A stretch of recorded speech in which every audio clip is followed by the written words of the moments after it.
Welcome to the Courage to Succeed podcast. I'm your host, Dennis Harris. The Courage to Succeed podcast is about delivering information that supports the development of small businesses. We offer suggestions of business improvement for your consideration based on decades of ownership experience. The Courage to Succeed podcast is available on Amazon, Apple, Spotify, or wherever you get your podcast. Today's topic, don't be afraid of the big bad bankruptcy. I'll start by defining business bankruptcy. It's unfortunate. It's an unfortunate fact of business that companies sometimes run into serious financial trouble. When a company in the United States no longer has sufficient cash flow or credit to pay its debts or operate its business, it can seek legal protection from creditors by choosing to file for bankruptcy under the U.S. Bankruptcy Code. There are several types of business bankruptcies, but the general idea is to give a distressed business or the owner of a failed business a financial fresh start in exchange for some adjudicated level of orderly debt repayment. Certain industries have higher bankruptcy rates, which can be attributed to many economic factors that can influence credit risk. Understanding bankruptcy trends can help a credit professional make more informed decisions about the amount and type of credit to extend. Did you know that there were 178,716 bankruptcies between 2014 and 2021? In fact, one of the recent companies that I worked for was in that number. I'll share this story. After several years of consecutive revenue and profit growth, we found ourselves in a legal battle over performance issues.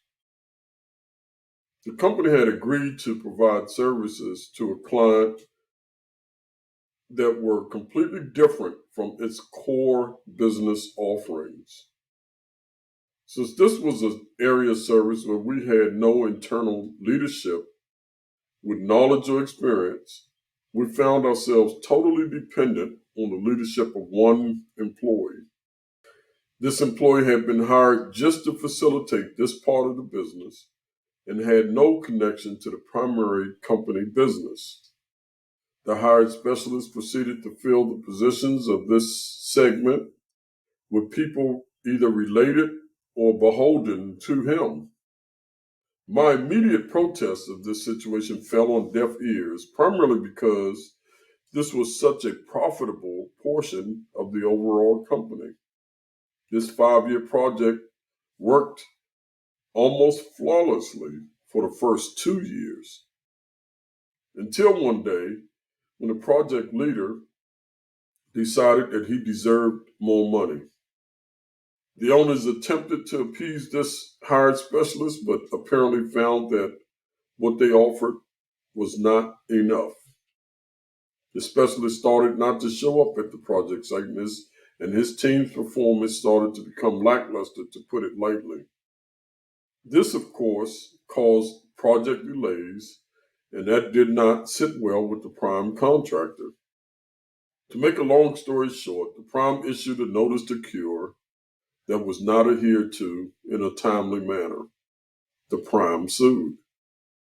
As a defense strategy, the company was advised by its attorneys to file for bankruptcy protection in order to move the suit to the local jurisdiction. So we found ourselves in bankruptcy proceedings during a time, ironically, when we were experiencing consecutive years of record growth. Of course, this was a new experience for the owners and for most of the company employees. As soon as the owners informed me of this legal maneuver, I gathered all of my staff and explained what was happening. Not to panic and to stay with the company, not to make any sudden decisions to leave out of fear, which often happens when a company announces that they're filing for bankruptcy. And there's a legal requirement when a bankruptcy filing is made to notify all of the company's vendors and creditors of the filing. Every one of the vendors and creditors immediately halted business transactions and either closed or froze the accounts. However, fortunately, as I mentioned earlier, this was a legal strategy and not a financial need bankruptcy filing. So we were able to convince our main bank and our primary supply creditor that we were financially sound, and they worked with us to help us convince all of our vendor partners to reinstate the accounts and credit lines. Most of them responded positively. So in this case of bankruptcy, we were fortunate to be able to keep the business going and settle the lawsuit within the allotted 24-month period. Now, not all bankruptcies start or end like this one, but there are a couple of things that were done here that are important to consider if you ever find yourself in such a position. Number one, notify your bank of your intentions. You want to get your bank to work with you and to help you and not to get nervous or panic. Number two, talk with your employees and stakeholders and be open and honest. Number three, prep your creditors. Let them know what to anticipate during the bankruptcy process and time period. I can tell you that I also personally went through a business-induced bankruptcy. It did not turn out as good as this one example. I suffered personal and business loss, including my home, and ended up with a huge tax debt that took a decade to clear up. However, the primary point of this story is to share with you that there is life after bankruptcy. You may go through a couple of years worrying about the outcome and dealing with trustees and courts, but if you stay focused and determined, you can survive and build again. Even if you lose everything but manage to keep your mind intact and have the energy, you can build again. You may be surprised to find out how many businesses use bankruptcy as a tool to reset the business and position the company for another chance at success. That's why I want to encourage you to not be afraid of the big bad bankruptcy.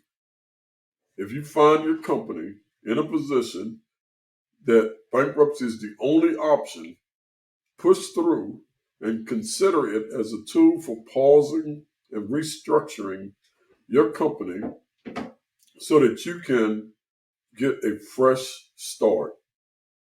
I am confident that if you handle this as an opportunity to rebuild as opposed as viewing it as a failure, you will find the courage to succeed and come out on the other end better than before.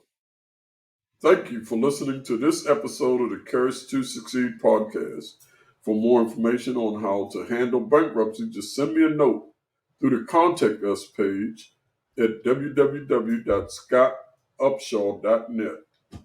The Courage to Succeed podcast is available wherever you get your podcasts. It can also be found on the web at www.scottupshaw.net. I'm your host, Dennis Harris.